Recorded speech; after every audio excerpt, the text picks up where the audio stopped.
ذیشان الحسن عثمانی کی مشہور زمانہ کتاب انٹرنیٹ سے پیسہ کیسے کمائیں آج ہم شروع کریں گے۔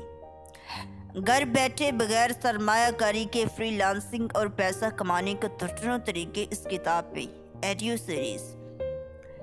تو ذیشان الحسن عثمانی کے متعلق اس کتاب میں پیش لفظ: میں نے اپنی پہلی نوکری 15 سال کی عمر میں ایک فوٹو اسٹیٹ مشین والے کی دکان پر روزانہ 4 گھنٹے کام کرنے سے شروع کی۔ سکھٹ جیسے شہر میں اس دور میں 300 روپے ماہانہ بھی جیب خرچ کے لیے بہت ہوتے تھے، اور ساتھ میں اپنی پسندیدہ کتابوں کی مفت یا رعایتی نرخوں پر کاپیاں بنانے کی عیاشی الگ، اپنا پیسہ اپنے زور بازو سے بھی کمانا ایک لت ہے جو مشکل سے ہی چھوٹتی ہے۔ آپ مزدور لوگوں کو دیکھیں، وہ بڑھاپے میں بھی کام کر رہے ہوتے ہیں کہ خود سے کام کرنے کا مزہ ہی الگ ہے۔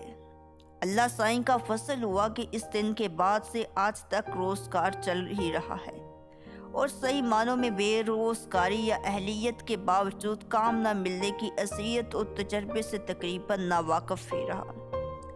پیسے زیادہ ملے یا کم، مگر الحمدللہ کام چلتا رہا۔ بہت مرتبہ اپنا کاروبار کرنے کا خیال آیا اور کیا بھی، مگر ہر بار نقصان اٹھا کر بند کرنا پڑا۔ ابھی تک 18 مختلف چھوٹے بڑے کاروبار نقصان یا برابر سر پر جوٹ کر بند کرنے پڑے، مگر ہر تجربے کے ساتھ کچھ نیا سیکھنے کو ملا اور ہر آئندہ کاروبار میں بہتری آتی چلی گئی۔ اب 42 سال کی عمر تک پہنچتے شاید اتنا تجربہ اور عقل آ گئی کہ بزنس ڈیلز میں نقصان کے امکانات خاصے کم ہونے لگے ہیں، مگر کاروباری ذہانت یا تجربہ اس کتاب کا مقصد نہیں۔ ایک کتاب لکھنے کے پس پشت 2 واقعات کار فرما ہیں۔ پہلے اس پر بات کر لیتے ہیں۔ جنوری 2017 کا ذکر ہے۔ میں سلیکان ویلی امریکہ میں ایک شاندار نوکری چھوڑ کر فیملی کے ساتھ پاکستان شفٹ ہو گیا۔ خیال تھا کہ اتنی تعلیم اور تجربے کی بدولت کمپنیز ہاتھوں ہاتھ لیں گی، مگر ایسا کچھ نہیں ہوا۔ امریکہ لائف اسٹائل اور سہولتوں کو چھوڑ کر پاکستان پھر سے سیٹ ہونا ہی ایک مسئلہ ہے، اور اس پر نوکری کا نہ ہونا ایک طرف تماشا، کہیں تنخواہ کی ڈیمانڈ زیادہ بتائی گئی تو کہیں کچھ اور، کہیں کوالیفائڈ کا لیبل لگا، کہیں پر کام میری پسند کا نہ تھا اور کہیں کچھ اور مسئلہ۔ ڈیفنس میں ملک سے باہر آنے پر پابندی تو پرائیویٹ کمپنیز میں ٹائم اوور اور ٹائم کی کوئی حد نہیں۔ بہت سے لوگوں نے اپنی کمپنی اور سٹارٹ اپ کھولنے کا مشورہ دیا، مگر میں کوئی محفوظ طریقہ ڈھونڈ رہا تھا کہ جس سے گھر کا چولہا چلتا رہے اور مجھے کچھ وقت مل جائے کچھ سوچ سمجھ کر فیصلہ کرنے کا، آئندہ زندگی میں کیا قدم اٹھانا ہے۔ دیکھتے ہی دیکھتے 5 ماہ کا عرصہ گزر گیا۔ ایک بے روزگار شخص کا سب سے بڑا نقصان یہ ہوتا ہے کہ اس کی ذات پر سے لوگوں کا یقین اٹھ جاتا ہے۔ دوست احباب اور رشتہ دار ٹوٹنے لگتے ہیں کہ مبادہ ادھار ہی نہ مانگ لے۔ مجھے رہنمائی درکار تھی، اور لوگ یا تو ہمدردی کر رہے تھے کہ بیچارہ کس مصیبت میں پھنس گیا ہے، یا غصہ کی کیا ضرورت تھی امریکہ سے لگی لگائی نوکری چھوڑ کر آنے کی۔ بیوی بچے الگ پریشان کہ جو تھوڑی بہت بچت تھی وہ دھیرے دھیرے ختم ہو رہی تھی۔ زندگی میں مہینہ کبھی اتنی جلدی ختم نہیں ہوا جتنا اب ہو رہا تھا۔ پھر سے بجلی کا بل، اسکول کی فیس، ڈرائیور کی تنخواہ۔ یا خدا، یہ کیا معاشرہ ہے کہ ہلکے سے رہنمائی بھی ملنا ممکن نہیں۔ ایسے میں اپنے آپ سے عہد کیا کہ انشاءاللہ زندگی میں یہ دن پھر نہ دیکھنے پڑیں گے، اور اب کبھی صرف ایک ذریعہ آمدن نوکری پر انحصار نہیں کروں گا۔ ایسے میں اپنے آپ کو ایک فری لانس کنسلٹنٹ کے طور پر لانچ کرنے کا سوچا، اور 7 درجنوں طریقے اپنائے جس سے مستقل انکم اسٹریم یا ذریعہ آمدن وجود پا سکے۔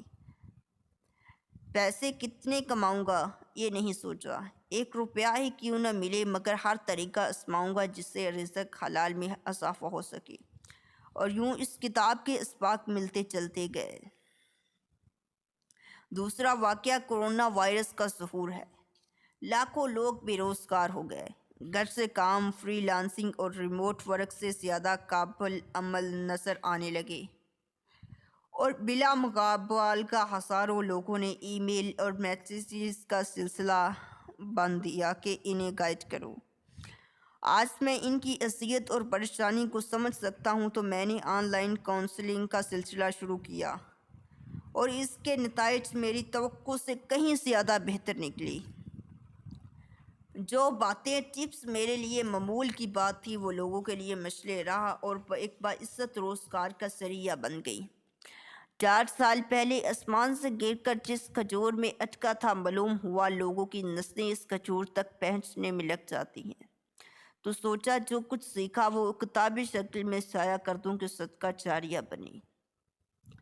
حضرت رسالت پناہ صلی اللہ علیہ وآلہ وسلم پر جب پہلی وحی نازل ہوئی تو وہ سملونی سملونی کہتے ہوئے اماں خدیجہ رضی اللہ تعالی عنہا کے پاس آ گئے، تو انہوں نے کہا پریشان نہ ہوں، آپ تو مصیبت میں لوگوں کا ساتھ دیتے ہیں اور ان کو ذریعہ معاش میں مدد دیتے ہیں، تو سوچا کہ اس کتاب کے بہانے حدیث صلی اللہ علیہ وآلہ وسلم پر ہی عمل ہو جائے گا۔